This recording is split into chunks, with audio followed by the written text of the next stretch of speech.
especialmente bienvenidos y bienvenidas a este webinar organizado por Recainsa sobre una temática súper relevante que es el tema de identidad digital y ciberseguridad en salud. Bueno, hablar un poco siempre sobre nosotros. Somos una red de profesionales y voluntarios latinoamericanos. Estamos trabajando en el tema de transformación digital en salud, especialmente en 4 áreas. Una de ellas la gobernanza, otra de ellas la alfabetización digital. La tercera área, en generar espacios como este para poder intercambiar experiencias, ideas, buenas prácticas, temas de salud digital. Y la cuarta área que tiene que ver con la generación de evidencia en salud digital que apoye a la toma de decisiones en todos los niveles, ¿no? Desde el decisor, en el ámbito de la política pública y estrategia, pero también en los niveles de las prácticas de salud y la población en general, ¿no? Como siempre decimos, ¿no? El paciente en el centro del sistema, entonces también esa evidencia hacia los pacientes es uno de las actividades que estamos haciendo muy fuerte. Recainsa tiene una serie de proyectos que desarrolla en América Latina. Actualmente tenemos presencia en 16 países de la región. Ya esto cada vez hace que seamos una red americana, ya no centroamericana como iniciamos. Y bueno, dentro de esos proyectos estamos impulsando el uso de herramientas como el Índice Global de Salud Digital para la medición de madurez de las estrategias nacionales de salud digital. Tenemos el programa de formación Mujeres Líderes en Salud Digital, que es un programa de 12 semanas que recién acabamos de arrancar la segunda edición del programa. Estamos en la fase de organización del Foro de Salud Digital Recainsa 2022, que es uno de los foros más grandes en América Latina en el tema de salud digital, en modalidad virtual. Estamos trabajando en modelos de madurez relacionados a la adopción de inteligencia artificial en salud. Estamos generando casos de implementación, casos de uso, casos de inversión también en salud digital. Adicional a las actividades que venimos haciendo como la producción y organización de webinars, de la generación de espacios a través de nuestro blog también para difundir opiniones sobre los distintos temas de la transformación digital en salud. Contarles también que recientemente firmamos un acuerdo de colaboración con el Ministerio de Salud Pública y Asistencia Social de la República Dominicana, lo cual pues ha sido un hito sumamente importante para nuestra red, porque como siempre decimos, a hacer una red de personas, pues también somos una red de organizaciones. Hemos venido firmando muchos acuerdos de colaboración con organizaciones en toda la región, sobre todo en el ámbito académico, en el sector privado, sociedad civil, cooperación internacional, pero no habíamos podido firmar hasta el momento acuerdos con la parte de gobierno y estamos haciendo ya ese salto, primero con Dominicana. En los siguientes días vamos a firmar un acuerdo con el gobierno de Costa Rica, también con algunas instituciones públicas del gobierno de Costa Rica. Estamos trabajando también con otros países en poder firmar estos acuerdos que permita apoyar, asesorar, sobre todo técnicamente en las áreas que mencionamos anteriormente. Sobre el tema de hoy, pues como decía al inicio, es un tema súper importante y es que quien no se ha dado cuenta que vivimos ya en un mundo digital e hiperconectado, pues probablemente es porque está encapsulado en el tiempo y no se ha dado cuenta que ya nos pasó por encima, ¿no? Entonces, la identidad digital o las identidades digitales pues son prácticamente la base de la economía presente y futura y definitivamente es un tema que en el sector salud pues se está adoptando y no nos estamos dando cuenta de ello. Muchas veces se están haciendo intervenciones sin tomar en consideración las mejores prácticas, ¿no? En ese sentido, hay algunos elementos críticos a considerar para la adopción de la identidad digital dentro del sistema de salud, pues definitivamente es contemplar el modelo del sistema de salud como tal. porque esa es la base fundamental sobre la cual las intervenciones de salud digital se fundamentan, ¿no? Otro aspecto importante es el tema estratégico, esto cómo se va adoptando de forma escalonada, de forma sostenible, con las inversiones adecuadas, de forma integrada a los proyectos que se están impulsando en materia de salud digital, como es el caso de la telemedicina, que tuvo un boom importante durante la pandemia. La relación con el ciudadano es sumamente importante y esencial, dado que el ciudadano es el que debe estar en el centro del sistema, como venimos conversando mucho. Hablamos de pacientes, pero al hablar del sistema de salud no solo es el paciente, también es el ciudadano, también es la parte preventiva y promoción de la salud, lo que se abarca, tratando precisamente de tener una orientación más hacia la atención primaria de salud y no solo a la atención del daño, ¿no? La parte de generar el talento humano necesario es sumamente importante para la implementación de estos procesos, así como el enfoque hacia los datos y procesos, ¿no? Que es la otra parte que vamos a hablar el día de hoy con el tema de la ciberseguridad. Y, por supuesto, la visión holística de la transformación digital, ¿verdad? Esto no se trata de comprar software, esto obviamente tiene software implícito, tiene conectividad implícita, tiene infraestructura de tecnologías implícita, pero no es exclusivamente esa parte. Hay otros elementos claves a considerar para la transformación del paradigma, en este caso de atención en salud. En cuanto al tema de ciberseguridad, pues el panorama global es bastante escabroso.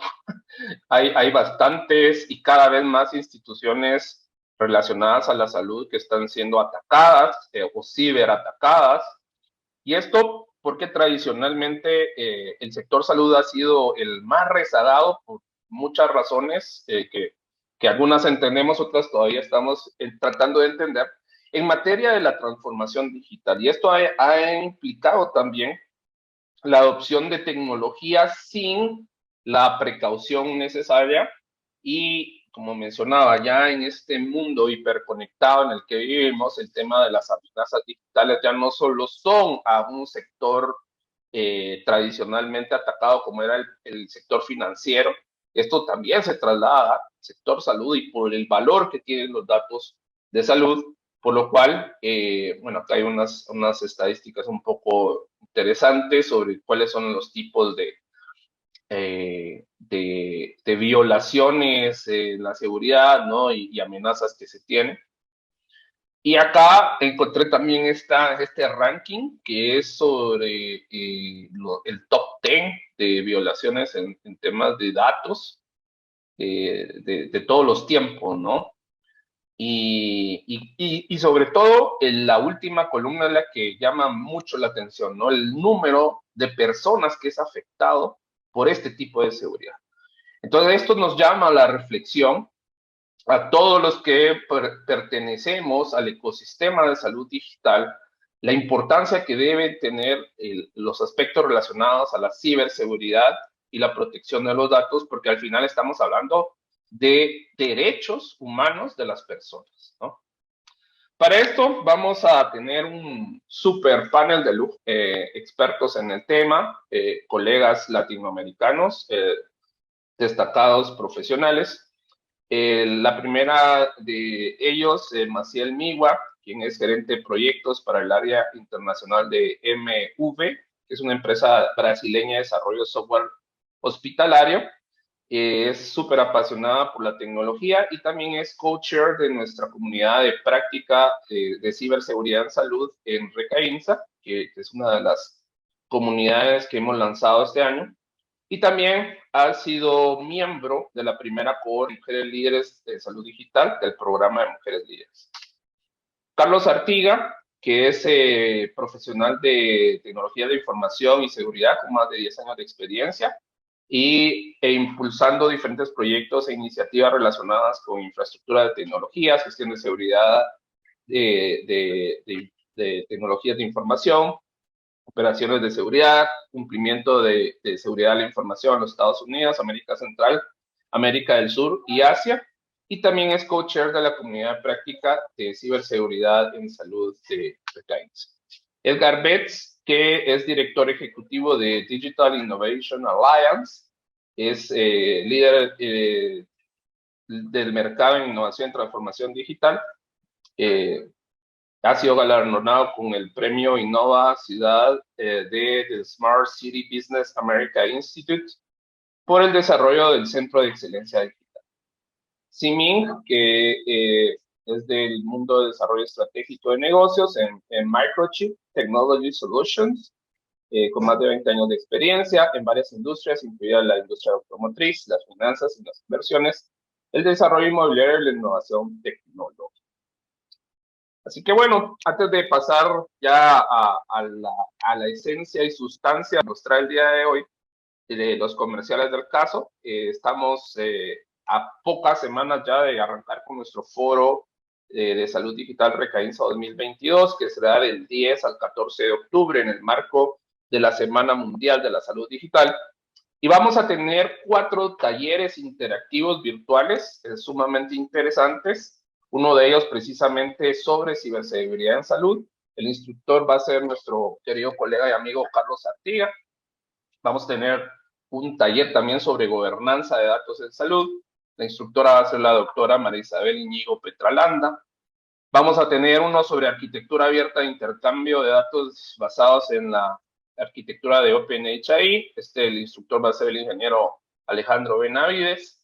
Y finalmente tendremos también un taller interactivo sobre estándares de informática en salud. Y el instructor será el ingeniero Fernando Portilla. Así que esta es la oferta sumamente suculenta que tenemos para nuestro foro. Sin más preámbulo, le paso entonces el piso a Maciel para iniciar con las presentaciones. Gracias. Bueno, buenas tardes a todos. Bienvenidos también de mi parte desde Panamá a este webinar de identidad digital y ciberseguridad en salud. Para ponernos un poco en contexto, durante esta pandemia de COVID nos dimos cuenta de la necesidad que teníamos, ¿verdad?, de interactuar, de comunicarnos, de obtener datos que fueran datos confiables, exactos, pero de una forma rápida. Entonces, necesitábamos saber dónde estaban esos pacientes infectados. Necesitamos ubicar también todos los contactos con los que había hecho, todos los contactos físicos, ¿no?, con los que se había relacionado.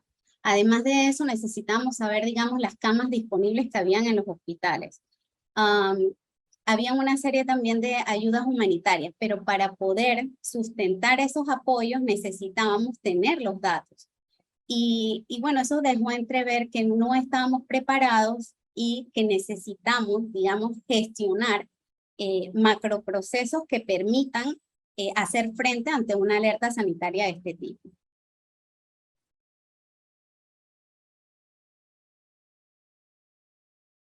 Bien, uno de los, les comparto este documento, acá les dejé el código QR para que puedan descargarlo. Es un documento de la Organización Mundial de la Salud, donde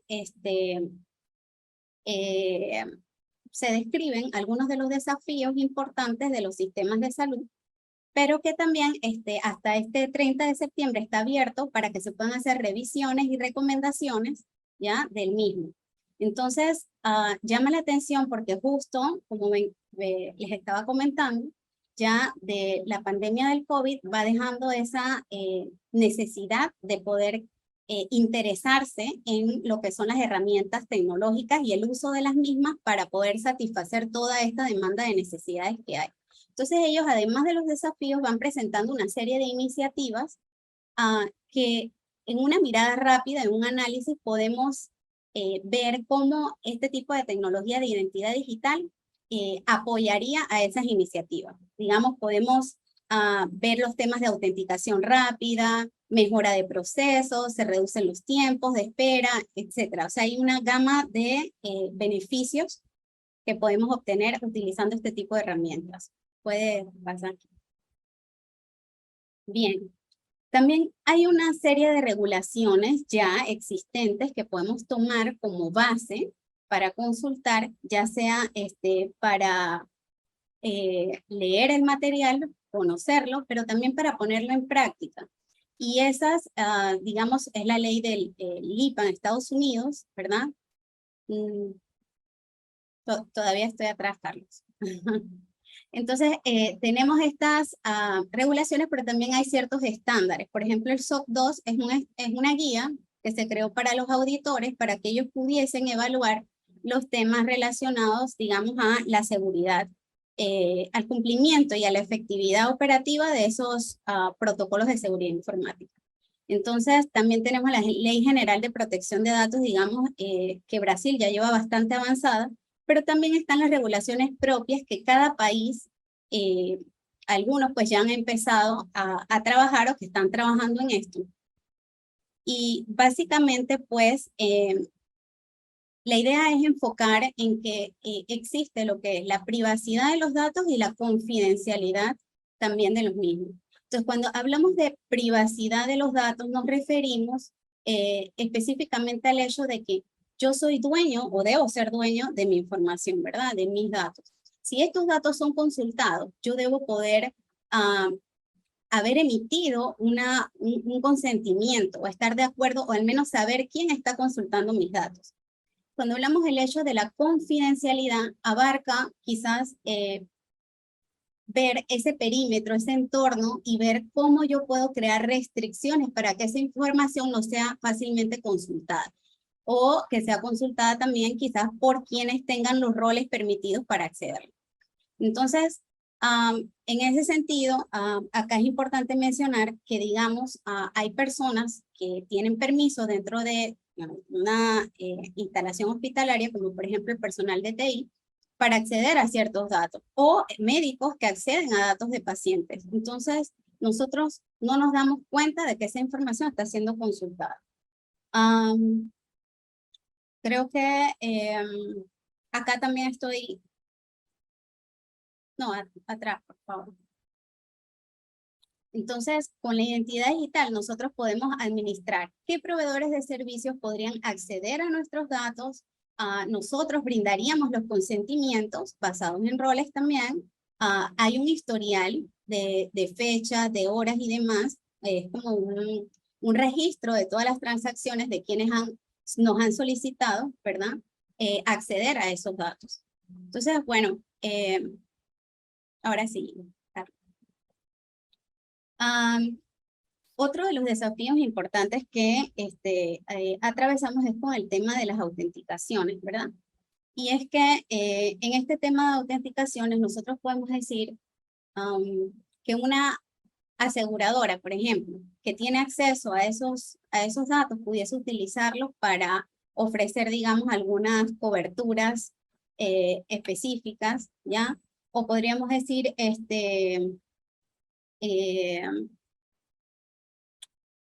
algún beneficio personal, ¿ya? Entonces, sí es en este tema de la autenticación importante resaltar que somos víctimas también de lo que es el phishing. Hay que crear bastantes como controles. En este momento nosotros estamos trabajando todavía con factores de conocimiento. ¿Qué significa eso? Significa que trabajamos todavía con usuario y con password. Nosotros tenemos todavía que recordar todos los sitios donde entramos, cuál es el usuario que tengo aquí, la contraseña, o puede que también pongamos una contraseña para todos, y eso lo que está haciendo es que está creando un riesgo o una vulnerabilidad transversal hacia todas las instalaciones o todos los sistemas donde estamos accediendo. Entonces, eso representa también una puerta de entrada para, digamos, correos electrónicos que se reciben, no hay políticas de seguridad, el usuario lo que hace es que descarga o hace clic en los links que vienen dentro de ese correo electrónico y todo eso da paso a una serie de ingeniería social que termina en secuestro de datos y demás. Entonces, que justo creo que era lo que mencionaba Daniel, que son los famosos ransomware. Entonces, en el tema de salud es importante controlar eso, es porque tiene un grado más de vulnerabilidad que otros sectores, porque es la vida misma de la persona la que está en riesgo. Ya cuando nos quedamos sin datos, el hospital no puede, digamos, avanzar al ritmo que debería, queda la persona totalmente expuesta. Entonces, ni hablar también de la parte de tecnología. ¿Cuánto tiempo se pierde administrando 400, 900 usuarios, verdad? Que se me olvidó la contraseña, por favor, necesito que me la resete. Ni hablar tampoco de las personas que están haciendo suplantación de identidad, pero digo yo que con permiso, porque por ejemplo yo puedo cederle mi contraseña a otra persona porque se le olvidó, bueno, usa la mía, ¿sabes? Entonces, están accediendo a los sistemas de una manera que no debería ser. Entonces, con la autenticación segura, todos esos problemas se van mitigando, van desapareciendo prácticamente y reduce a cero el tiempo perdido en recuperación de contraseñas, no hay necesidad de pagos repetidos, no hay necesidad de forzar sesiones cada 30 minutos para que la persona se vuelva a loguear. O sea, son muchos los beneficios también que se pueden adquirir a través de esto. Puedes pasar.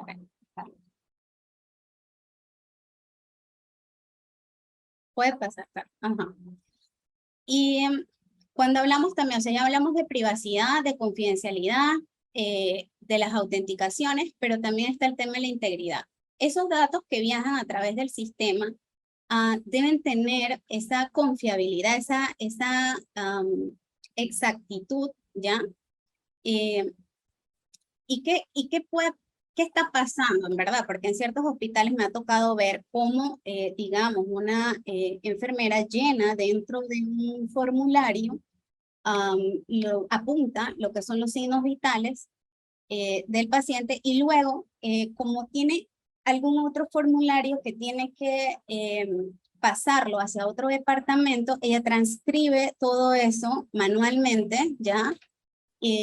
Y envía el formulario. Si hubo un error, una equivocación, algo, o ese papel se extravía o lo que sea, uno, van datos erróneos, dos, hay pérdida de datos. Entonces, al final, todo este tipo de cosas también son temas que se pueden evitar con el uso de estas nuevas tecnologías. Aquí, en la imagen número 1, tenemos, por ejemplo, uno de los problemas principales que también se atraviesan son las demoras en las atenciones. Pero ahora con la incorporación de estos servicios de telemedicina también, que bueno, con el tema de la pandemia tuvo un gran número de adherentes, podemos también validar, primero que son más rápidos, ¿no? Ahí disminuimos ese riesgo de las esperas y demás, pero además de eso, podemos tener esa certeza de que el médico está siendo validado y certificado. Tenemos la certeza también de con quién estamos tratando, ¿ya? Entonces, en el ejemplo número 2 podemos ver también uno de los problemas que hay, que también afecta mucho la parte de salud, es el desabastecimiento de los medicamentos.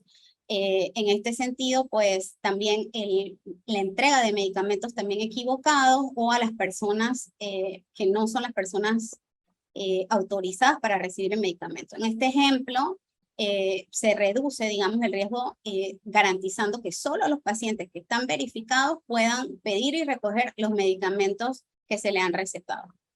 Entonces, creo que es eso, Carlos, puedes pasar. Acá tenemos un ejemplo que les estaba comentando, el modelo actual, que es manual, todo papel, ya el paciente tiene que firmar un consentimiento, está también esa relación entre el paciente, el personal, recibir la receta, también es manual, el tema de los exámenes, la aseguradora, digamos, también se le envían los documentos en papel y regresan también en papel. Entonces las autorizaciones obviamente demoran también, ese es otro tema, las demoras en las autorizaciones. Y bueno, en fin, una serie de elementos dentro de todos estos procesos que con el modelo, con identidad digital, vamos asegurando y vamos compartiendo específicamente los datos que se necesitan compartir, vamos emitiendo consentimientos y lo que vamos haciendo acá es que vamos, a la vez que vamos resolviendo todos esos problemas, estamos creando todo un ecosistema, ¿ya? Donde vamos de alguna manera dando unos ciertos pasos ya hacia el futuro, que es poder interactuar ya un poco más digitalmente, más seguramente, porque todas estas herramientas cumplen con estos requisitos de seguridad que están normados. Entonces, abajo yo les pongo allí lo que es, ya se tiene el consentimiento, los datos están encriptados, hay de alguna manera una obtención de datos de valor agregado para la toma de decisiones, porque en la parte manual, pues ya les digo, pueden haber muchos errores en el camino. Puedes pasar también. Bien. ¿Quiénes intervienen o quiénes son los actores principales cuando hablamos de identidad digital? Estamos hablando de específicamente tres entidades, que sería el emisor de la identidad, el usuario y el proveedor de servicio. En este caso, el emisor de la identidad en salud podría ser un ministerio de salud. Está el usuario, ya en este caso puede ser, digamos, el paciente, el médico, ya, y los proveedores de servicio también pudiesen ser, digamos, las aseguradoras, farmacias, laboratorios, etc. En este ejemplo, podríamos decir que esta persona, ya sea médico, digamos, solicita la emisión de la identidad al emisor, pues le autentica y además le emite su certificación, ya, y él requiere hacer algún trámite o transacción con el proveedor de servicios. Entonces, al tener esa comunicación con el proveedor de servicios, el proveedor de una vez le va a solicitar al emisor de identidad confirmar la identidad de esa persona que le está haciendo esa solicitud. Entonces, el emisor de la identidad le confirma que en efecto le emitió y todo lo demás, y el proveedor de servicios ya directamente entonces empieza le permite a este usuario iniciar sus trámites. Entonces, esto es transparente, totalmente transparente para el usuario, es rápido, y ahora sí puedes pasar, Carlos.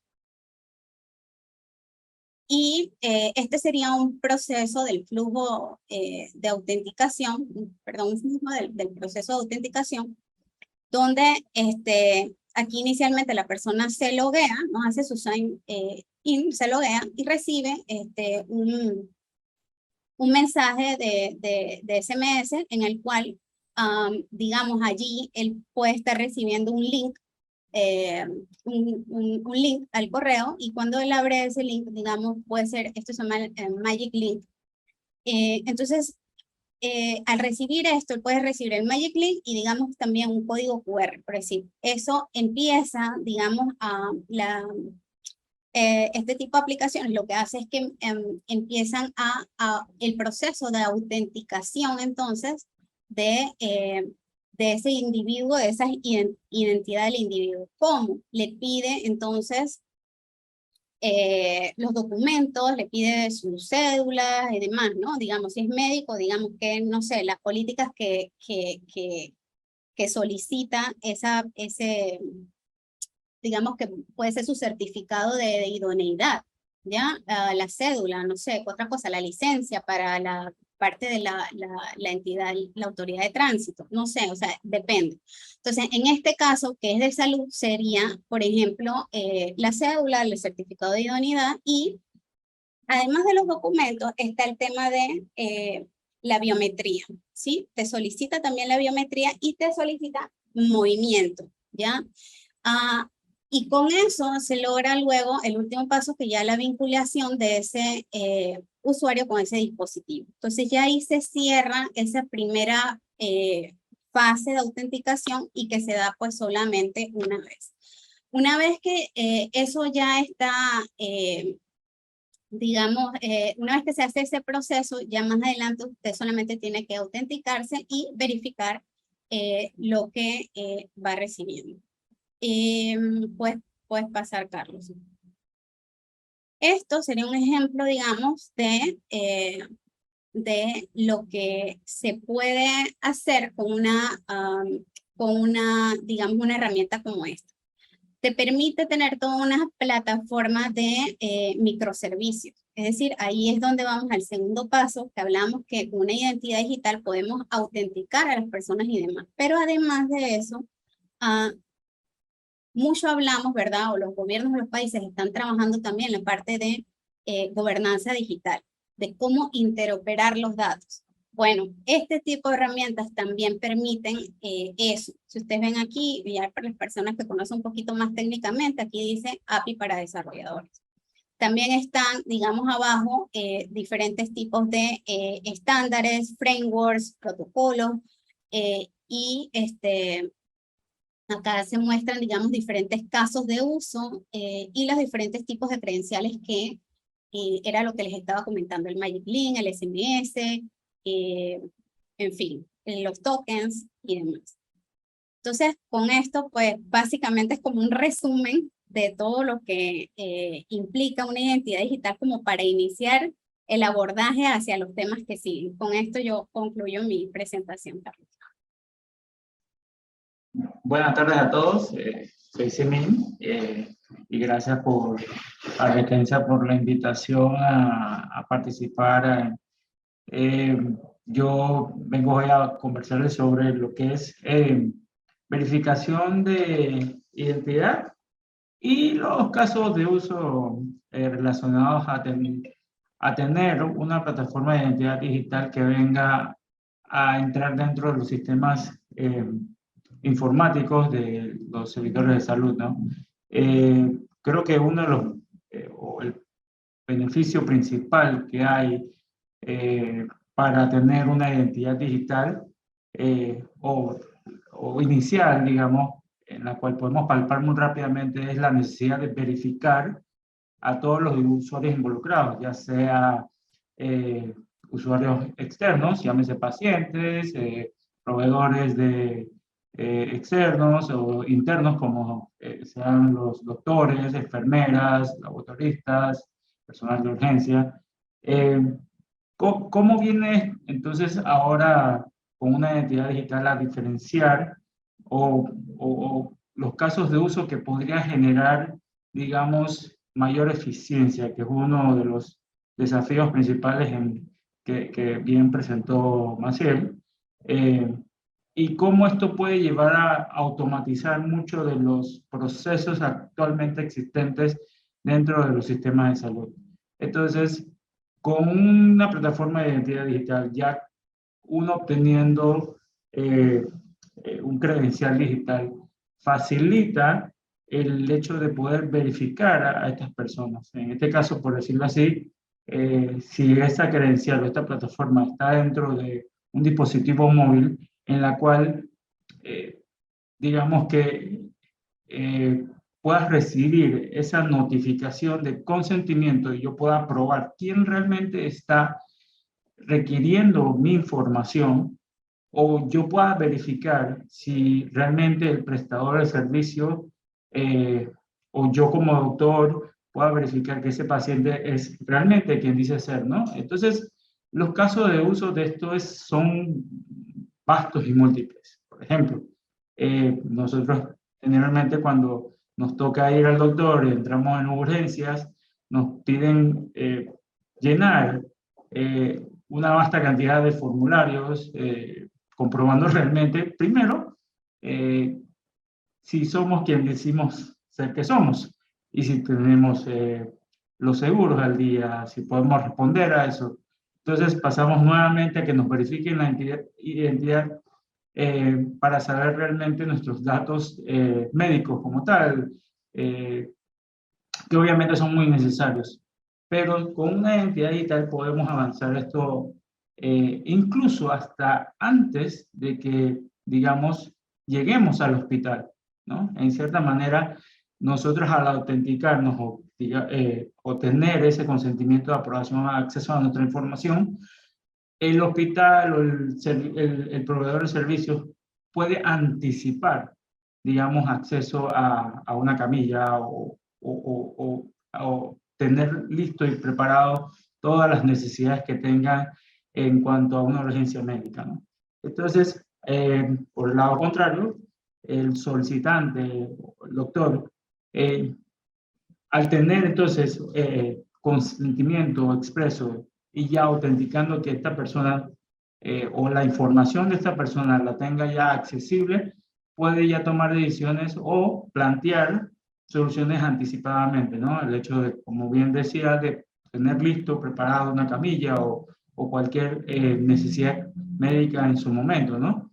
Lo mismo ocurre, digamos, en un caso de uso de laboratorios, ¿no? El poder anticipar, el poder hacer que se automaticen mucho esos servicios existentes ahora mismo, tanto en flujo de información hacia las personas que requieren esta información. Por ejemplo, la información que requiere, digamos, o nivel de acceso a información que requiere una enfermera, quizás no sea la misma información que requiere el doctor o viceversa.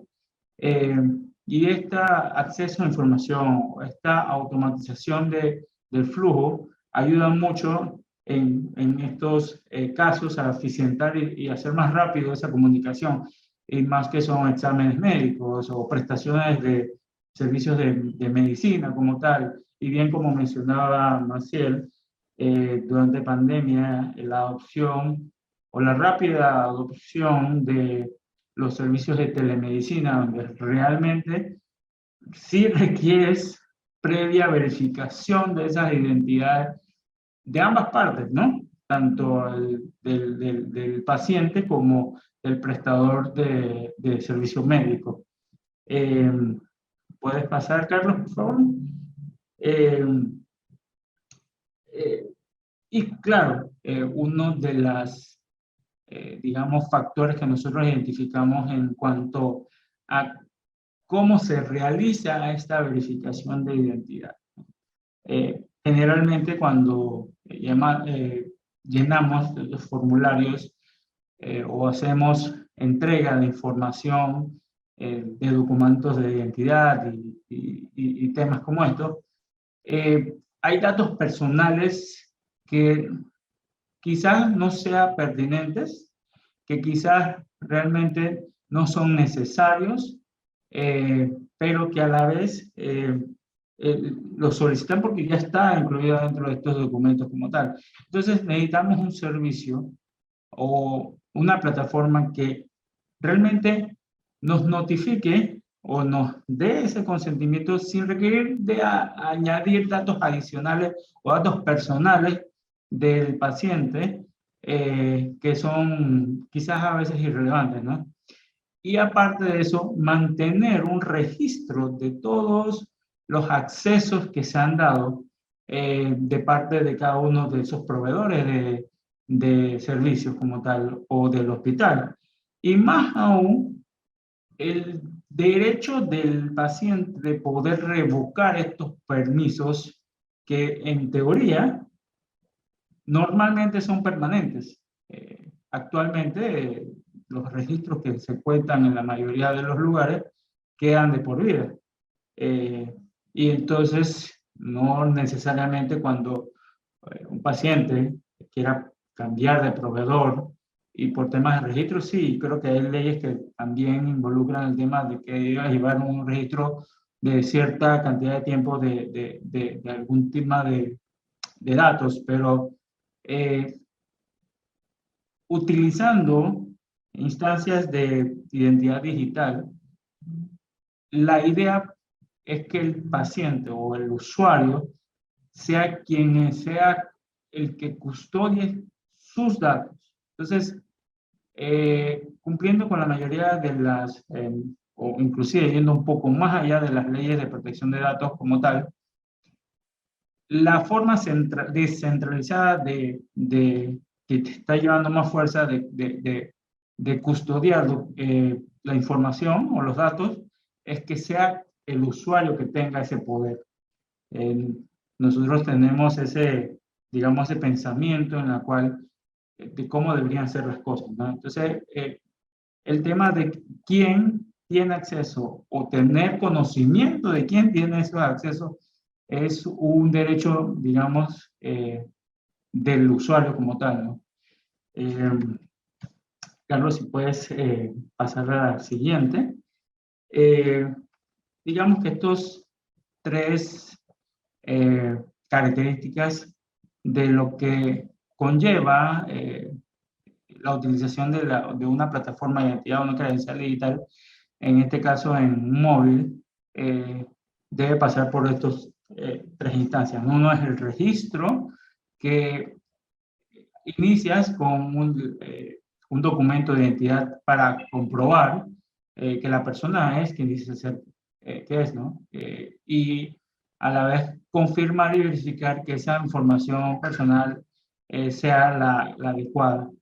Debería también contar con sistemas biométricos. En este caso, el más utilizado actualmente es el de reconocimiento facial. Y por último, el tema de comprobar o tener una prueba de vida, un liveness detection como tal, por muchos de los casos que ocurren en temas de robo de identidad, ¿no? En la cual no solo robo de identidad, sino también el tema de las prestaciones de servicios o ayudas o cuando las personas están yendo a retirar medicinas de parte de terceros, por ejemplo, de niños o de personas adultas mayores que no tienen o que tienen problemas de movilidad. Entonces es importante tener el tema del concepto de prueba de vida. Luego de eso, obviamente, hay que emitir o tener emitido una identidad visual, si en este caso usamos el dispositivo móvil, pero a la vez que contenga niveles de seguridad importantes, como es el caso de usar tecnologías de llave de infraestructura pública, como es el PKI, ¿no? El certificado digital de PKI como tal, que también contenga biometría. Y la parte importante de la que nosotros venimos hablando, que se requiere el concepto de consentimiento. Y esto se puede lograr a través de un push notification, una notificación push. Entonces, al ser o tener la aprobación a través de estas instancias es muy importante. Y por último, tecnologías como de OTP, de One Time Password, en caso de que no haya acceso a conexión y que sea más bien como una opción de fallback, ¿no? En caso tal de que no tenga otra manera de conectarte. Y también todo el manejo del ciclo de vida de un sistema de identidad digital, ¿no? Que debe tener todas estas características de invitación, activación, poder suspender y revocar, una remisión en caso tal de cambio de dispositivos o renovación de permisos como tal, y obviamente actualización de los datos del paciente o del doctor, ¿no? ¿Puedes pasar a la próxima, Carlos, por favor? Y bueno, acá podemos ver, digamos, diferentes ejemplos en atenciones o en instancias de verificación de identidad, que está, digamos, casos actuales versus a lo que podría ser si utilizamos identidad digital, ¿no? Para verificar la identidad como tal. Generalmente ahora nos piden todas estas informaciones como cómo validar tu fecha de nacimiento, su número de teléfono, su correo. Todo eso se elimina al prácticamente ya estar enrolado en una plataforma, requiere solamente el consentimiento porque ya comprobamos que esta persona es quien dice ser que es. Es una persona real y autenticada. Y anticipamos el tema de los servicios que estuviera requiriendo, en este caso un laboratorio, o agendar una cita, o retirar algún medicamento. Al igual que se puede extrapolar hacia servicios relacionados como el tema de los seguros, en la cual obviamente generalmente te piden exactamente la misma información, pero ya en temas de tramitología, de eficiencia de hacer que todos estos trámites se aceleren, también lo podríamos incluir dentro del ecosistema de identidad digital al solamente requerir el consentimiento del usuario. Y por último, lo más importante que creo que para todos nos gustaría es la parte en la atención al cliente, ¿no? En vez de básicamente preguntarnos cuándo fue la última vez que hicimos un chequeo médico como tal, anticipar y tener listo el tema de darle a conocer al usuario que ya tiene tanto tiempo de no haberse hecho, desearía o anticiparía realmente esas necesidades que pueda tener en ese momento, ¿no? Y obviamente haciendo cumplimiento de los diferentes estándares que hay en el mercado, ya sea los conocidos HIPAA, HL7, FAIR, ¿no? Creo que el uso de una verificación de identidad viniera a cambiar mucho el juego actual de, digamos, casi todas las industrias y principalmente la industria de la salud. Con esto yo termino mi presentación y agradezco mucho su tiempo y atención. Hola a todos, bienvenidos a la presentación de herramientas y componentes de seguridad de una identidad. Quiero agradecer a Simin, a Maciel, a Daniel por esta oportunidad y a Red Cainsa y todos sus miembros por dejarme hablar sobre este importante tema.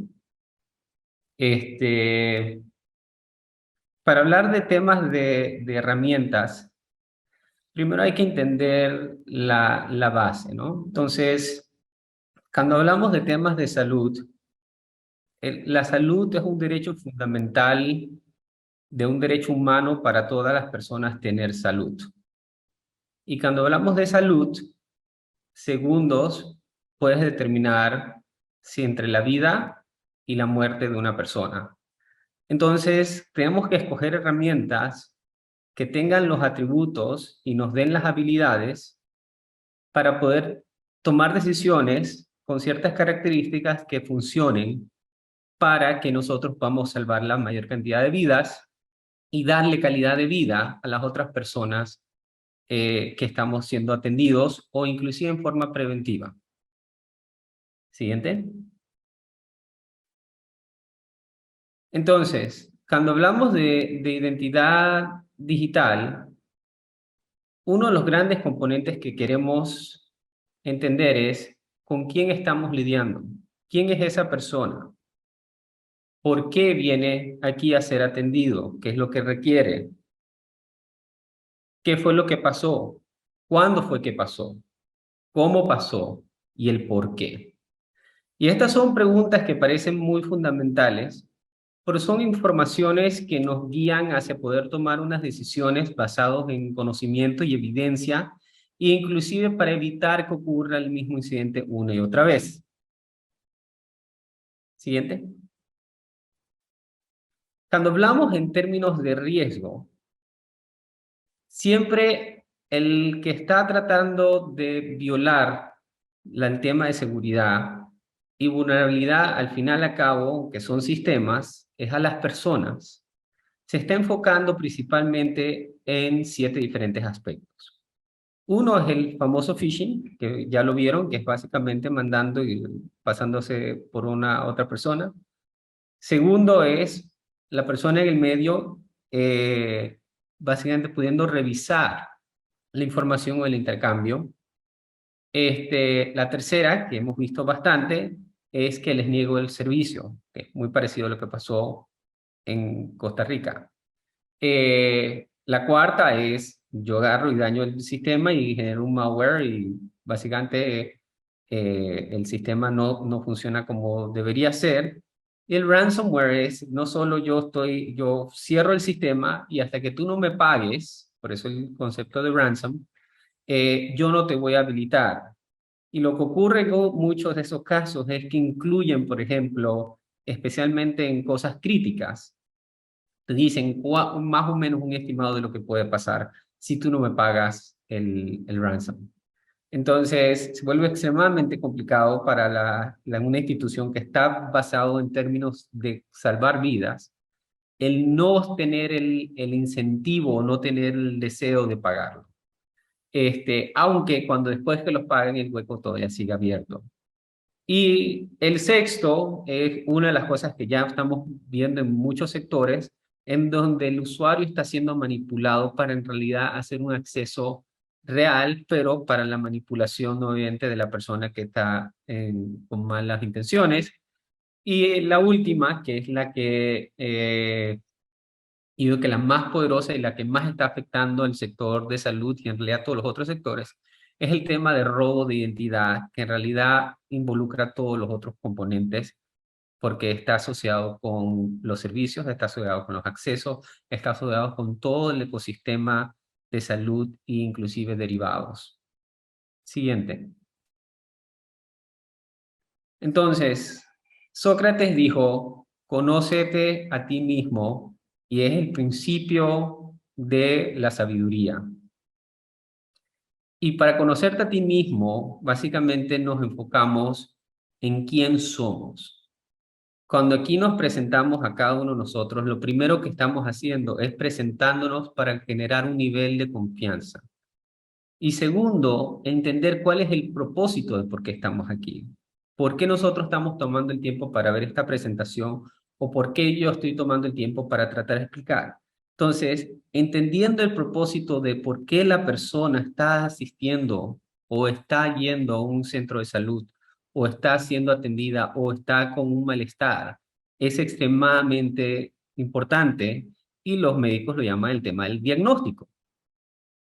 Y entendiendo el propósito de por qué estamos aquí, también tengo que saber cómo yo curo esa necesidad que tienes. Entonces, todos estos componentes es la identidad y quién somos. Siguiente.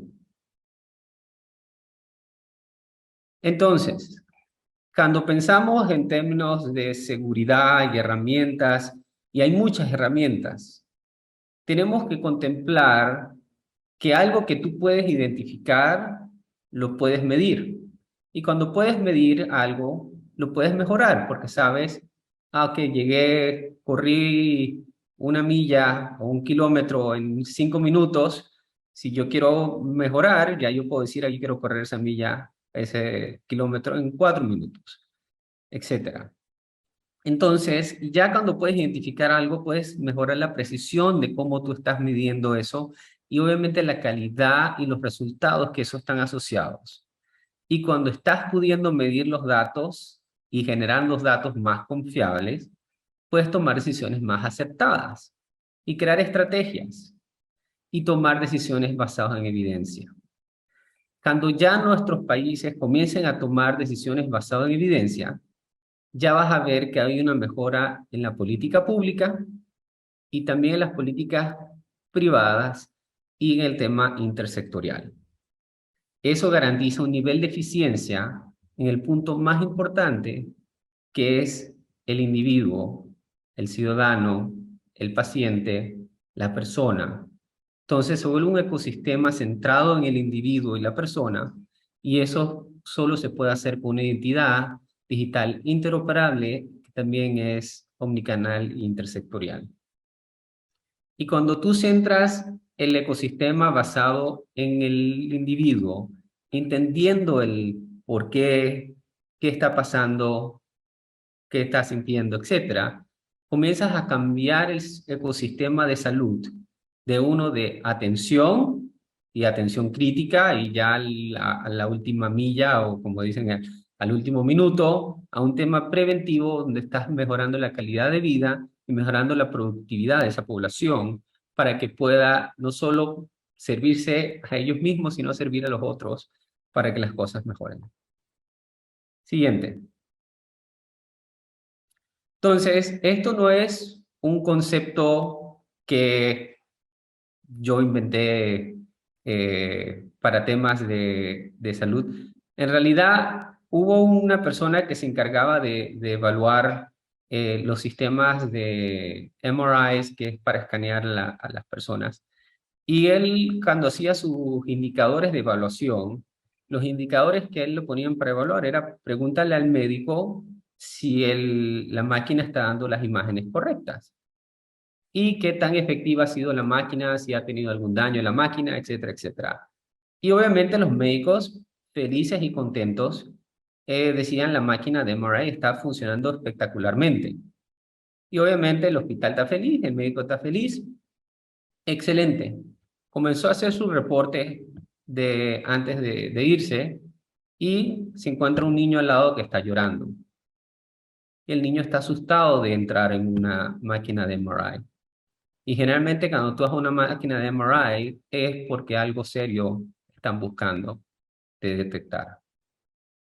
Entonces, él vio que los indicadores que estaba utilizando para hacer sus métricas no eran la correcta. El paciente, que es el que usa y al final a cabo paga por ese servicio, no estaba feliz. Entonces, él regresa obviamente a su oficina y crea un nuevo plan. Siguiente. Y comienza a decir que si cambiamos estas máquinas de MRI para generar una experiencia del usuario, experiencia del cliente y particularmente los niños, porque estas máquinas tienen que estar totalmente quietos. ¿Cómo tú haces que ese niño esté totalmente quieto? Entonces dices, vamos, antes que él vaya al MRI, vamos a crear diferentes historias donde ellos van a tener una experiencia de ir a nadar con Nemo, o vamos a ir a una experiencia donde están en un barco, o un submarino, o cosas así, y que el niño le estás básicamente, antes que él vaya al hospital a hacer esto, le estás creando una historia de qué es lo que él va a estar haciendo. Y obviamente, después que haces el cambio, tienes que evaluarlo. Entonces, él se dio cuenta que los niños cuando salían del MRI, la respuesta era, quiero ir otra vez. Entonces, el usuario terminó siendo el que toma la decisión de cómo él quiere que sea su experiencia. Y eso se llama human-centric o sistema enfocado en el ser humano o el individuo. Siguiente. Entonces, tomando eso en cuenta, que el individuo es el centro del ecosistema, hay algunos componentes que tenemos que garantizar en términos de seguridad de información de ese individuo.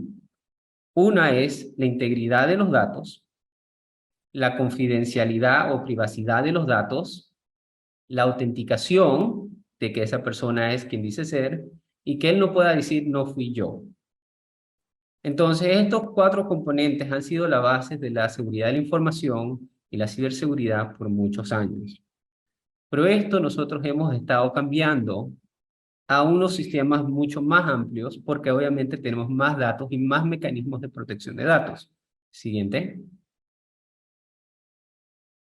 Y cuando hablamos del tema de información y ciberseguridad y ciberresiliencia, porque uno de los componentes muy importantes cuando hablamos de ransomware es cómo yo puedo mantener mi sistema funcionando a pesar de que hay un ataque, a pesar que me quitaron el sistema eléctrico, a pesar que hubo un huracán, a pesar que hay un terremoto, a pesar que un ataque terrorista, yo tengo que garantizar que mi sistema siga funcionando porque al final los segundos cuentan vidas. Entonces yo tengo que poner un sistema muy robusto de seguridad con una identidad muy robusta. Y en eso entran unos nuevos componentes al ecosistema de salud. El tema de custodia. ¿Quién tiene custodia de esos datos? Al final a cabo, la custodia la debe tener el individuo, que es el que determina qué es lo que se va a hacer con esos datos. Sigue el proceso de autenticación, pero para que pueda proceder tiene que haber un proceso llamado consentimiento, que significa que yo doy el acceso y digo, sí, tú puedes utilizar mis datos, y es más, cuando terminas de usarlo, ya se te quita y me tienes que solicitar nuevamente el consentimiento. El tema de privacidad es clave porque no quieres que alguien esté vigilando si la novia o el novio está en el hospital ni nada de esas cosas, y que esos datos nunca han sido alterados porque eso cambia vidas. Que no hay rechazo, pero en caso tal de que haya un ataque, tienes que garantizar que esa información no tenga valor. Y eso obviamente se usa con tecnologías que están asociadas a la identidad, donde si llegan a romper por alguna razón el sistema, esa información que agarraron no pueden hacer nada con eso. Siguiente. Entonces, la industria, 20 años, estamos hablando este mismo cuadro. Usuario, contraseña, a lo que sabes, que tienes, generalmente una tarjeta con chip o algo. Le vamos a meter criptografía para esconder los datos si alguien trata para que no lo vea en clear text. Biometría para verificar quién tú eres. Geolocalización para saber dónde estás ubicado. Tokenizar para que no haya valor de esos datos. Pero no todos los sistemas son iguales.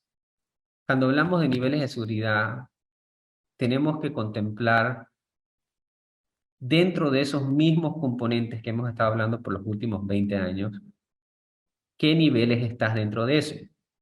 Siguiente. Entonces, nosotros lo que hicimos, ahí está, fue generar niveles básicos, intermedios y avanzados. Algo que sabes, usuario y contraseña, lo estamos utilizando, es muy básico. Es más, estamos pidiendo que ya no usemos usuarios y contraseña. Intermedio, que yo agarro y te hago una pregunta de seguridad y tú me respondas. Y avanzado es un OTP. Pero nosotros consideramos que el OTP tampoco no es muy seguro, así que lo que decidimos es como último recurso, como tema de resiliencia, como lo que dijo Simin, el fallback. En caso tal que todo el sistema no hay internet, todo el sistema se cae, entonces vamos a usar un OTP como medio de autenticador. Algo que tienes, el OTP, la tarjeta, pero un sistema avanzado, yo verifico que el dispositivo que tú me estás contactando, yo tengo la biometría de ese dispositivo. Yo puedo saber de quién es y que ese dispositivo jamás pueda ser clonado, no pueda estar jailbreak y no puedo agarrar y incursionar dentro de tu identidad.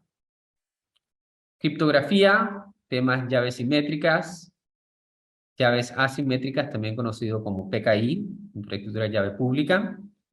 Y los más avanzados, curvas elípticas. ¿Por qué curvas elípticas o Hellman curves?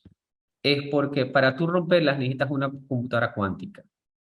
Porque tú nunca quieres que ninguno de esos datos sensibles, y particularmente cuando vamos a hablar en el siguiente tema sobre el tema biométrico, tú no puedes reemplazar una tarjeta, se te daña, yo puedo cambiártela por otra tarjeta.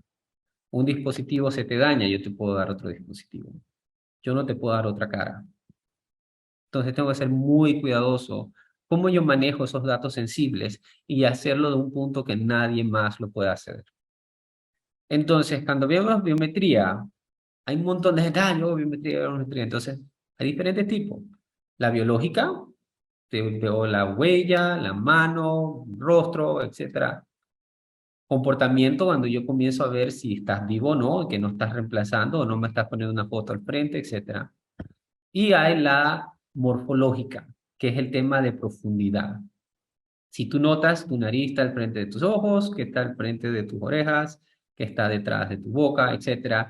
Entonces comienzas a tener una imagen mucho más robusta y redundante del mismo dato, y obviamente eso también nos genera un nivel más de eficiencia. Y obviamente hay la básico de ubicación, donde estás en el sitio, si el tema de geolocalización. Y una de las cosas, cuando pensamos en términos de salud, tenemos que pensar en forma científica. Entonces, la redundancia del dato nos da la confirmación de que el dato es real.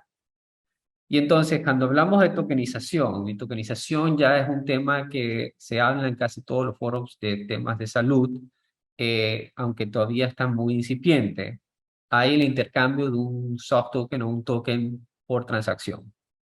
Hay otro que es un token para un tipo de aplicación o un tipo de servicio y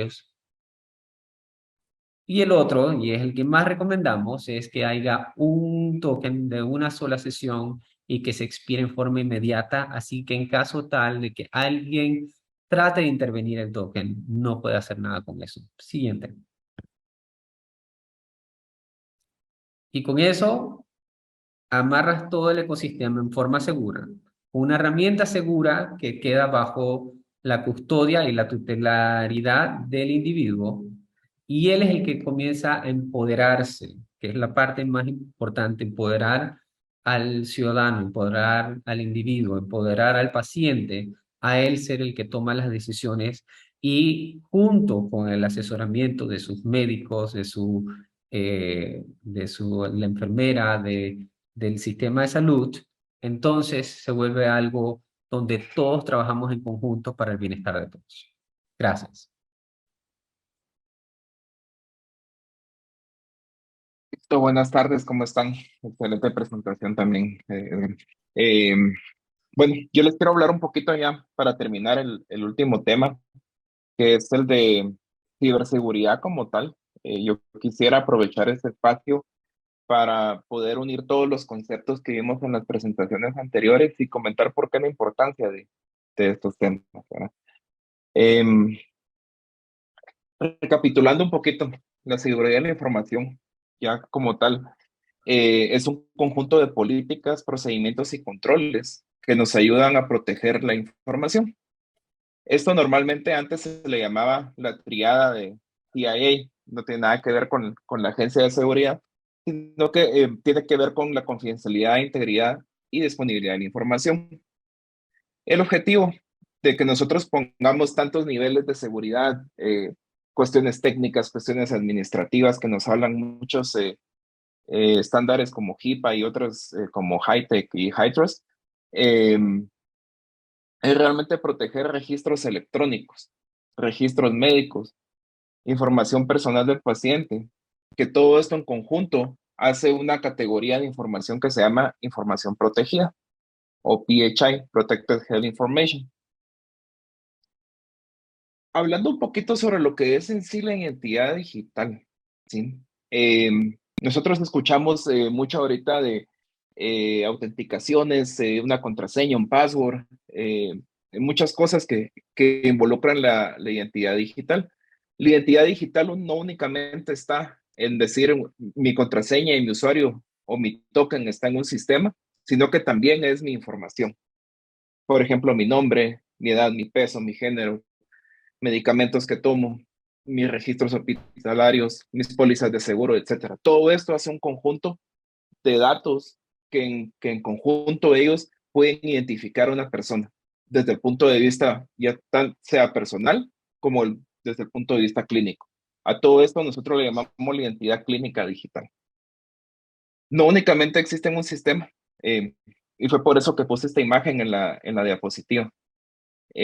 Nosotros tenemos acceso a relojes inteligentes, a celulares, a diferentes tipos de servicios en el día a día que en conjunto van guardando datos de una persona y en especial datos biométricos, datos de salud y muchos otros datos de posicionamiento en el tiempo y cuestiones así.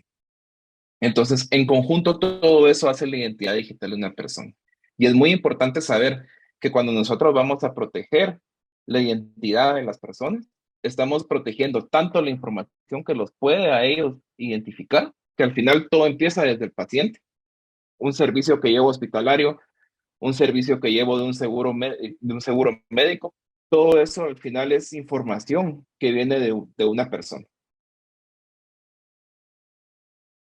Regresando un poquito al esquema que nos mostró Maciel anteriormente, de un flujo de autenticación de un aplicativo, digámoslo así, un sistema de salud digital, involucra al menos estos pasos. Y son pasos que también conllevan muchos riesgos. Por ejemplo, Edgar nos habló anteriormente de la parte de la verificación de los SMS, ¿sí? Hay muchos riesgos involucrados en SMS. Por ejemplo, la clonación de SIM cards o, por ejemplo, si yo dejo mi celular a la mano a alguien más, si alguien más puede ver mis mensajes de texto, entonces posiblemente eso vaya a ser una brecha de seguridad a mi sistema que está autenticando, ¿sí? Al final todo esto, hablamos de que si llega esto a un dispositivo móvil, un dispositivo, un laptop o algo, y estos no tienen políticas de seguridad, estos cuentan con, por ejemplo, con software pirata, por ahí escuchamos un jailbreak, que es básicamente piratear, como se le llama en buena jerga, un dispositivo móvil. Son riesgos que vamos añadiendo nosotros a a este flujo de autenticación, ¿sí? Hablando un poquito de los riesgos de seguridad, desde el principio de la presentación vimos con Daniel de que hay muchos riesgos que están ligados a toda la parte de la identidad digital. Y precisamente estas son unas estadísticas de la HIMSS, donde ellos nos muestran cuáles son los dos primeros principales tipos de ataques y van muy relacionados uno con el otro. Uno es el phishing, que normalmente se le llama, ahora phishing pescar. Básicamente enviar un correo, enviar un mensaje de texto y esperar que esta persona caiga en un juego, en un engaño. Y el segundo es el ransomware como tal, que es el secuestro de datos, como se le llama en español, que no es nada más que tomar la información de un equipo, de una persona, hacer esta información inaccesible y cobrar un rescate por esa información, por devolver esa información. ¿Sí? Hay muchísimos más riesgos que podemos ver en el sector salud. Por ejemplo, podemos ver ataques de ingeniería social, podemos ver ataques como tal directo a los sitios o a las aplicaciones web, indisponibilidad de servicios, pérdidas de equipos, pérdidas o robo de información también. Y algo muy importante que casi nadie menciona, pero que es muy importante y la tendencia ahora se está reflejando, es en la cadena en el supply chain, en la cadena de suministro, ¿sí? Muchas veces nosotros nos ocupamos de decir, bueno, voy a proteger yo esta base de datos, voy a proteger yo mi sistema, voy a proteger yo con una contraseña, pero muchas veces nosotros esa información la compartimos con un tercero. Y ese es el caso que tienen muchos de los aplicativos de identidad digital. Muchos sistemas hospitalarios de seguros comparten información entre ellos. Y aquí se vuelve una extensión de la responsabilidad para poder asegurar la privacidad, la confidencialidad y la integridad de los datos. Vámonos un poquito a casos de la vida real ya, realmente si esto está pasando o no. Hemos visto durante los últimos años de que los hospitales han sido objeto de ransomware, de ataques de secuestro de datos, según informa el gobierno de los Estados Unidos en algún momento diciendo que estos ataques vienen de Corea del Norte. ¿Sí?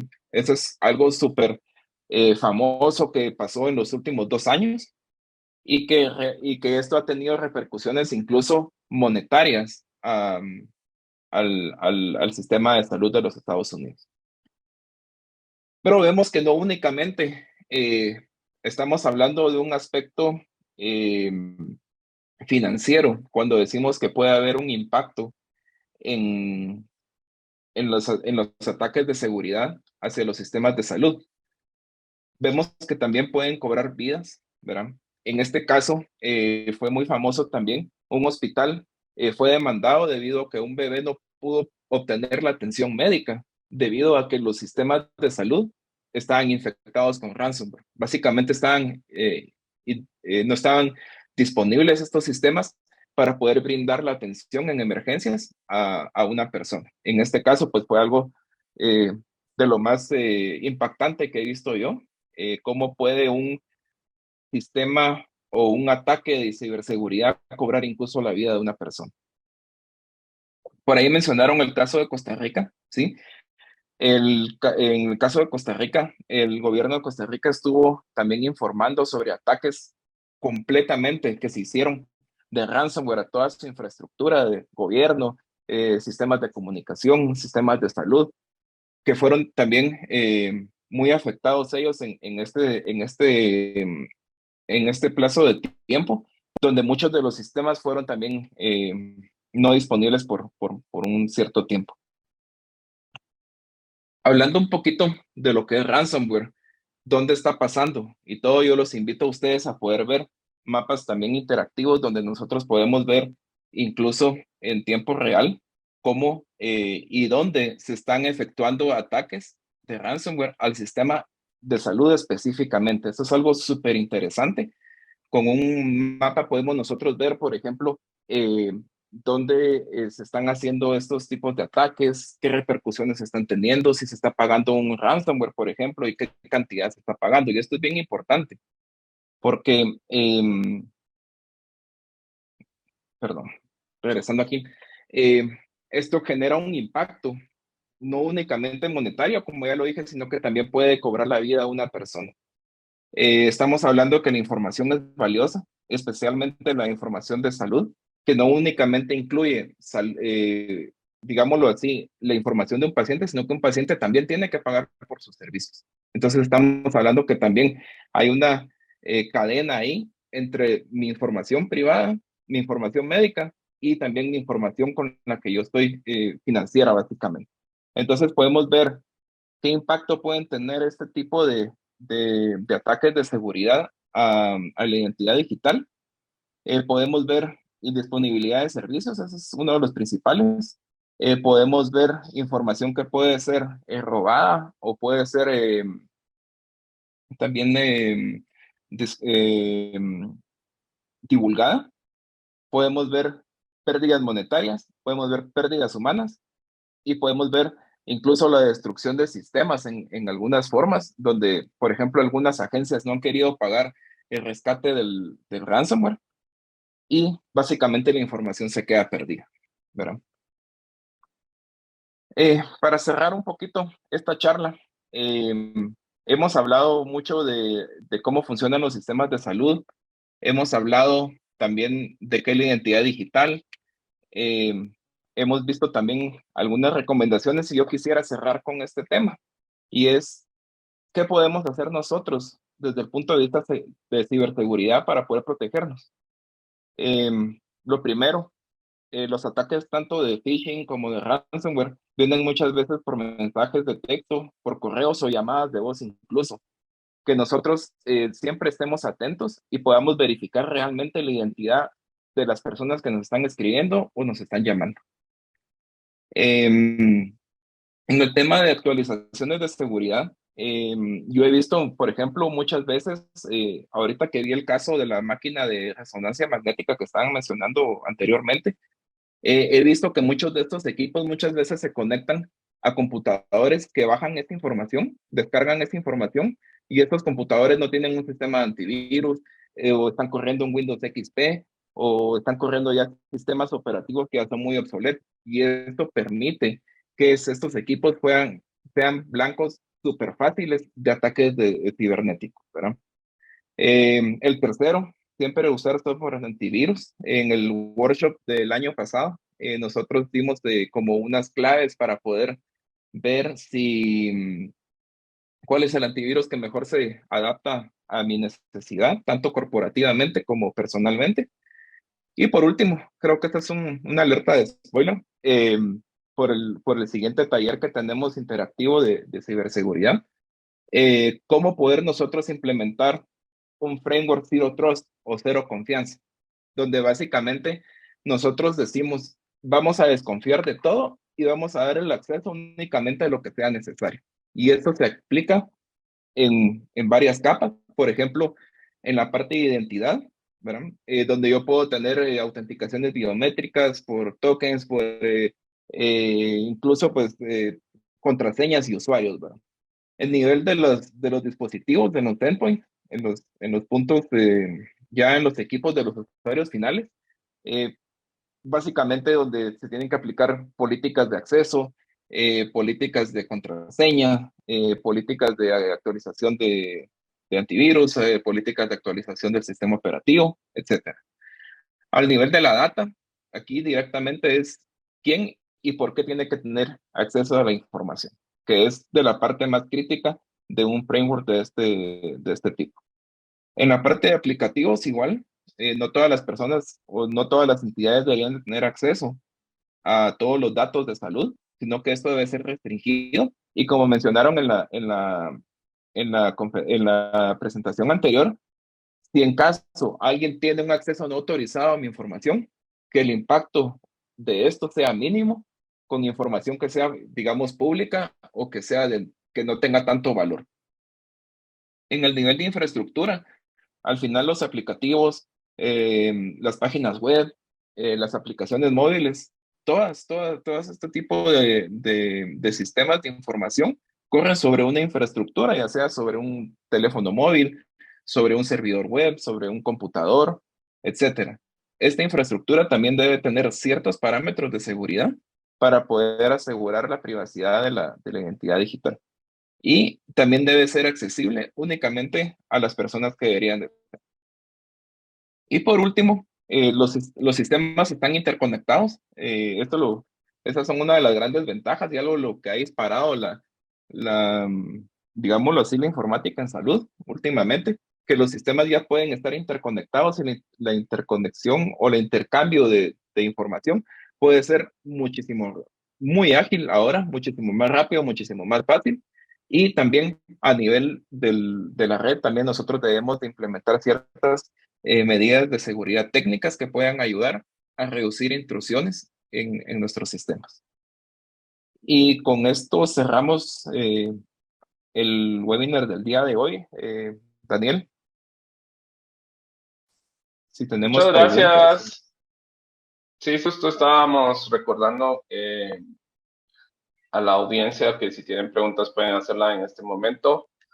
Si no, pues yo creo que comenzamos con algunas súper fundamentales, que es en términos de recomendaciones, sobre todo en el contexto latinoamericano, ¿no? Creo que hay retos importantes. Creo que en el caso de Estados Unidos, Europa, pues ellos tienen una inversión per se muy fuerte en el tema de ciberseguridad desde hace mucho tiempo, pero en América Latina estamos viendo cada vez más casos de ataques cibernéticos en salud, y pareciera que no hay todavía la conciencia necesaria de tomar las acciones, ¿no? ¿Cuál sería para los cuatro, ¿no? ¿Cuáles serían sus recomendaciones específicamente para el contexto latinoamericano, y también entendiendo que el sistema de salud en América Latina se fundamenta principalmente en lo público, salvo excepciones como Colombia, Chile y Uruguay?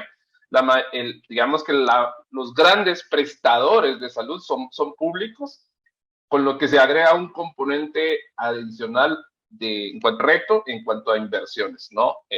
No sé si comenzamos por Carlitos y vamos al revés de cómo presentaron.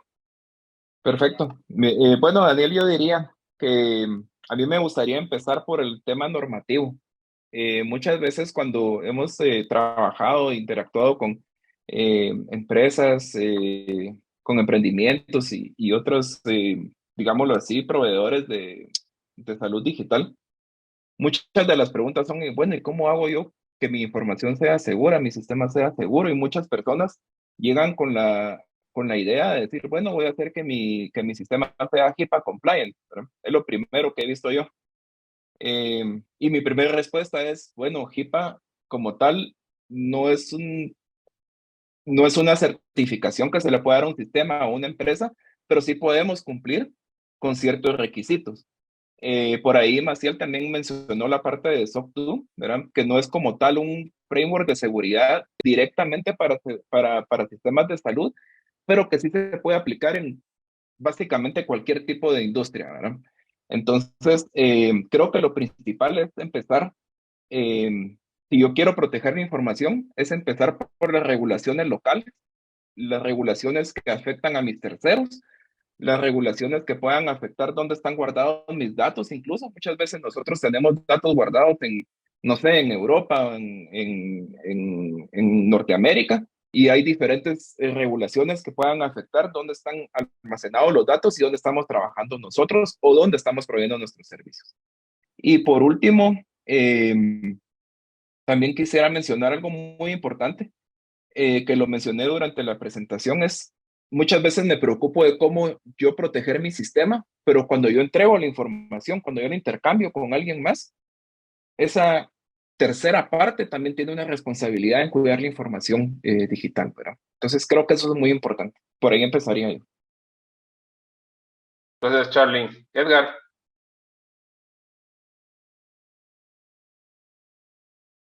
Estás en Sí, mi recomendación, además de seguir las normativas, es los sistemas, por lo menos en América Latina, los que he llegado a ver, siempre están pensando en la institución, y siempre es una planificación de arriba hacia abajo, y por alguna razón siempre el usuario es ni se percata. Y están, inclusive en muchos casos, se vuelven botines políticos, especialmente los públicos, para generar espacios para la gente que los apoyó. Mi recomendación es comenzar a diseñar el sistema desde la perspectiva del usuario. Y después de que tengas el concepto de que el usuario es el centro del ecosistema, entonces vamos a ver cuáles son las mejores prácticas, escuchar a los expertos, bajar un poquito la arrogancia que nos tiende a hacer los latinoamericanos, y que nadie me va a decir, yo sé, yo bien, dice, y escuchar las mejores prácticas, inclusive de otras industrias que ya han pasado por algunos de estos desafíos de ataques cibernéticos y de ataques donde los sistemas de ellos los han caído y ellos han aprendido. Es más, por ejemplo, hablamos hoy del caso de Costa Rica. Yo hoy en día tuviera, ok, ahora cómo tú lo vas a resolver, qué recomiendas o qué aprendiste, y intercambiar ese conocimiento para ir determinar las mejores prácticas de qué le funciona. Puede ser que no me funciona, por lo menos una lección aprendida, y tener acceso a los expertos, que creo que ahí es donde Recaínsa pudiera hacer un grandísimo labor, donde da el acceso a esa información, da el acceso a esos expertos, y que no es necesariamente todos los expertos tenemos todas las respuestas. Pero aquí conversando con Carlos, yo estoy, hey, muy interesante, es más, estoy aquí anotando, y estoy seguro que entre nosotros, cada uno de nosotros está anotando y diciendo, hey, no lo había visto de esa forma. Y entonces ya el conocimiento se expande, ¿no? Porque el conocimiento está hecho para compartir. Entonces, cuando más compartimos información, más aprendemos, y más robustos son esos sistemas de no solo de salud, sino la intersectorialidad, donde encontramos la interdependencia de esos sistemas, ¿no? Extraordinario. Me gustó esa parte, sobre todo lo de diseminación de conocimiento, porque precisamente creo que ahí es donde las redes tienen un poder muy, muy importante. Maciel. Bueno, mi recomendación final es muy alineada a lo que mencionó Carlos y Edgar, y es que empezar de lo poco a lo mucho, ¿sabes? Es escuchar eso, ¿no? Al usuario y demás, pero trabajar en iniciativas ah, a corto plazo, no iniciativas tan largas que uno sienta a veces que cómo tengo que ordenar toda la casa para poder hacer toda una gobernanza, ¿ya? Y hay veces que, digamos, podemos aprovechar todos estos medios para empezar a trabajar un poco, como dicen, en el conocimiento, con esos talleres interactivos, ¿sabes? En esos workshops, aprovechar y de repente hacer un uso de, digamos, y validarlo entre todos, qué sé yo. Y ideas pueden surgir muchísimas, ¿no? La cuestión es estar un poco abiertos al conocimiento y empezar de lo poco a lo mucho. Creo que básicamente sería eso. Muchísimas gracias. Sí, creo que también es sumamente importante no reinventar la rueda. Creo que hay experiencias interesantes de países de América Latina que llevan un avance importante en el tema de transformación digital. Nos queda un minuto nada más, pero me gustaría darle el espacio a Elsa, quien es uruguaya, y aprovechando que ella está acá, y me tiró ahí un flashazo para comentar rápidamente un poco sobre cómo maneja el tema de identidad en Uruguay, en el tema de salud, ¿no? Muy buenas tardes, ¿cómo están todos? Estoy muy contenta de integrar hoy esta charla. Bueno, Uruguay es un país pequeño del sur de Sudamérica, como saben. Solo somos 3.500.000 habitantes, y hace ya unos años que nos están dando la cédula de identidad que tiene un chip. A ver si lo pueden ver. Bueno, ese chip nos identifica y nos identifica para qué. Por ejemplo, si quiero ver mi historia clínica, tenemos historia clínica electrónica nacional, donde los prestadores privados ponen las consultas que tienen, un resumen de las consultas que tienen sus asociados, y también la parte de salud pública. También permite hacer trámites, por ejemplo, los prestadores del sistema eléctrico, el agua. Digo, si quiero ver o hacer una gestión para poner agua en una casa, por ejemplo, puedo entrar y puedo utilizar mi identidad digital. Además del chip, digo, yo necesito un lector. Tenemos lectores de huellas digitales que son muy baratos y están en todos lados, o sea, uno lo puede comprar, puede tenerlo en la casa, y con el chip y con la huella digital puedo hacer una cantidad de cosas, incluso de ver los datos por ejemplo, de población o el censo. En vez de Google, puedo entrar al sistema de Uruguay. Quería comentarles eso porque realmente es bastante, a mí me da mucha alegría porque uno se empodera y puede incluso pedir cuentas, o sea, preguntar, bueno, ¿y esto por qué es? ¿Y este dato que está abierto a toda la población, de qué es? Bueno, nada más. Muchas gracias. Gracias, Elsa. Yo creo que eso es lo más importante, ¿no? Y Uruguay, creo que indistintamente del tamaño del país, creo que tenía una política centrada hacia el ciudadano, pensando holísticamente. No han pensado solo salud aislado, educación aislado o la parte económica aislado, ¿no? Ha sido un proceso holístico de país centrado en el ciudadano. Así que creo que esa es un poco la conclusión, ¿no? El diseño tiene que estar centrado en el ciudadano, pero también reflexionar que estamos en un mundo hiperconectado. Ya regresar al papel no es una opción, y eso creo que ya todos estamos claros.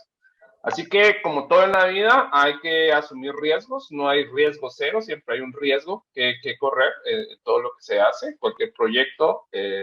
La vida misma tiene sus riesgos, así que en el mundo digital también tenemos riesgos, tenemos que estar conscientes, y creo que la identidad digital, pero también las consideraciones en materia de ciberseguridad en salud son fundamentales para tener una estrategia exitosa que esté centrado en las personas y que permita precisamente garantizar el acceso y cobertura universal, que es lo que todos los que trabajamos en salud perseguimos. Así que muchas gracias, Edgar, Maciel, Simin ya se nos fugó.